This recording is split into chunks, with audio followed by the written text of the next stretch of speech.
Magandang hapon po. Ako po si kapatid na Nico Noble at ito po ang INC News Update sa oras na ito.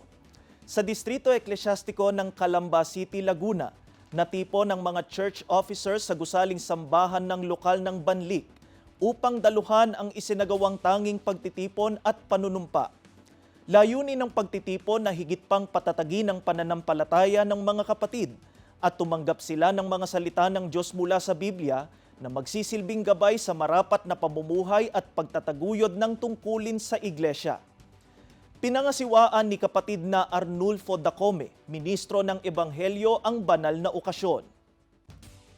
Sa pamamagitan ng mga salita ng Diyos, pinaalalahanan ng mga dumalo sa kahalagahan ng pananatiling matatag sa pananampalataya at ng buong katapatang pagtupad sa kanilang tungkulin sa iglesia. Naging bahagi rin ng okasyon ng panunumpa ng mga bagong manunungkulan bilang karagdagang magmamalasakit sa kapakanan ng mga kaanib sa nasabing distrito.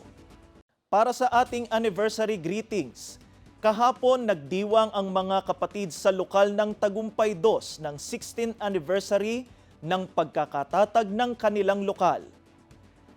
Nagdiriwang naman ng 27th anniversary ang lokal ng Tagumpay 1, distrito ng Rodriguez. At ngayong araw, binabati namin ng happy 60th anniversary ang mga kapatid dyan sa lokal ng St. Bernard, distrito ng Southern Leyte. Happy 105th anniversary rin sa mga kapatid natin sa lokal ng Caloocan, distrito ng Camanaba. Advance happy 95th anniversary naman sa mga kapatid natin dyan sa lokal ng Cubao, distrito ng Sentral. Sa mga kapatid natin sa mga lokal na nagdiriwang ng kanilang anniversary, happy anniversary po sa inyong lahat dyan. Abangan po ninyo ang iba pang mga balita mamayang 6:00 ng gabi sa Iglesia ni Cristo News Live.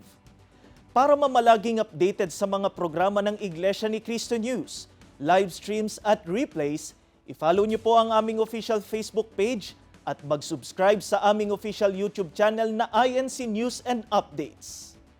At yan po ang INC News Updates sa oras na ito. Manatili po kayong nakasubaybay para laging informed at inspired. Ako po si kapatid na Nico Noble. Magandang hapon po.